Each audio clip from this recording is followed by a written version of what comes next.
Do you believe that mathematics and scientific laws are relative person to person? Yes. Hey, I'm John, and I went on a road trip to find answers to some of life's biggest questions. Join me on the road trip to truth. Truth, it doesn't exist, in my opinion. Doesn't matter what somebody else thinks. No certainty. Everything is subjective. If you saw a kid sitting on this ledge, I hope that you try to talk them down because they could really fall and hurt themselves.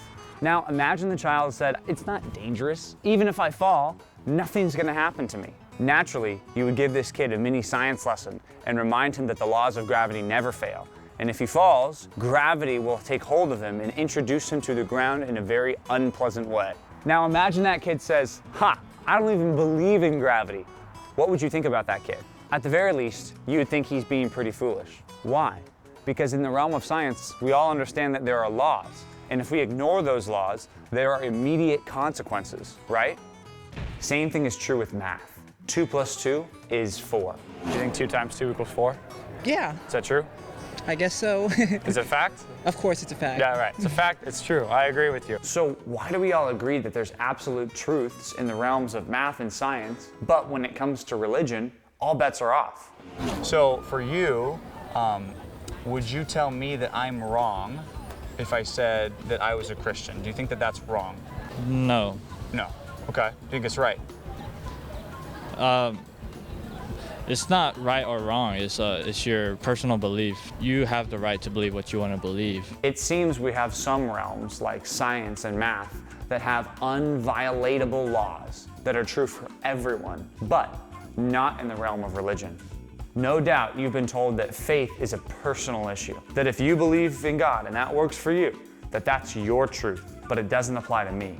This is mostly due to something called postmodernism.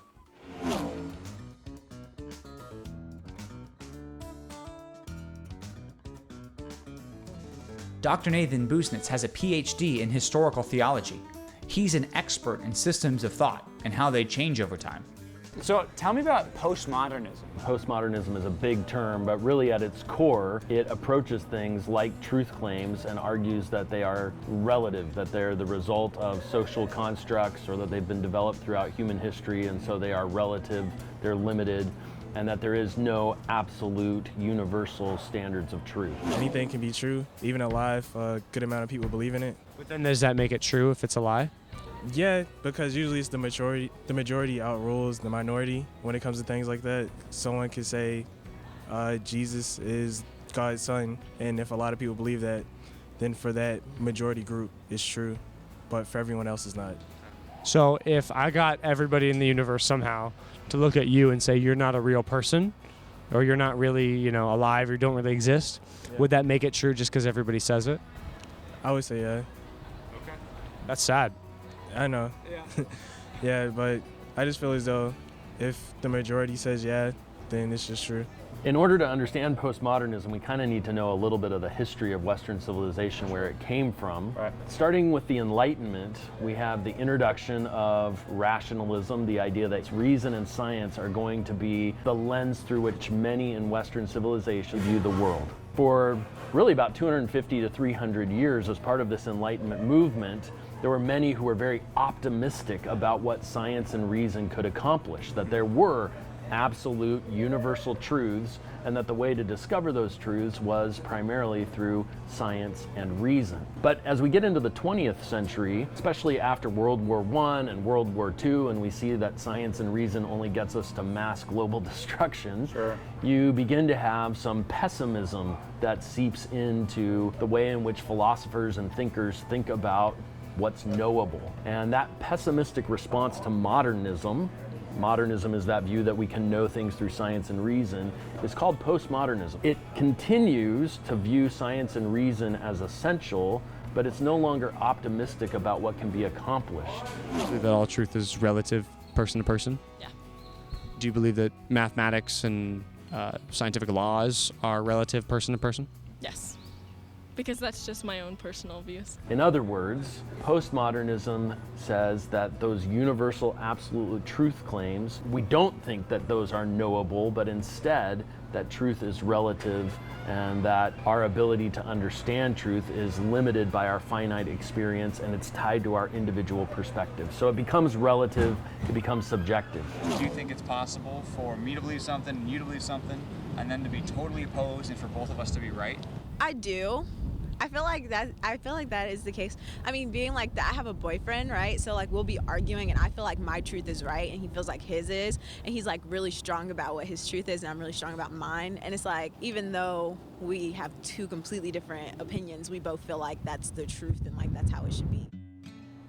Who were the founding fathers, so to speak, of that movement? The movement in the mid-20th century really started in the realm of literature. And there was a guy named Jacques Derrida who applied some of these principles to literary texts. And he used what he called deconstruction, which was an effort to remove the meaning of the text from the actual text. So if we can put separation between what the text says and what it means, meaning can become subjective. So just because something says something, well, maybe it means something else. And as the reader, this is called reader response theory, as the reader, well, what does it mean to me? What does it mean to you? Even another term that sometimes gets used is ironic self-reference, the idea that I become sort of the arbiter of meaning within my own sphere of thinking, within my own universe. If I read it, I get to choose the interpretation, like a song or a poem or something. And then there was another guy, Jean-François Lyotard, who took those concepts and sort of systematized them in a philosophical way to say that there is no absolute truth in terms of a set of beliefs about truth. There is no concrete, absolute meta-narrative.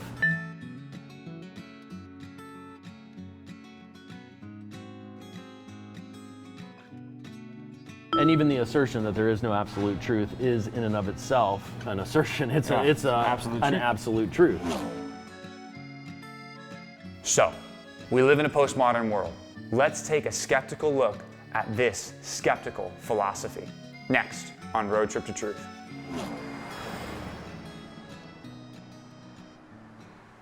What's up, guys? Thanks for watching. Hope you enjoyed that. Next week we got more content coming at you, so make sure you subscribe.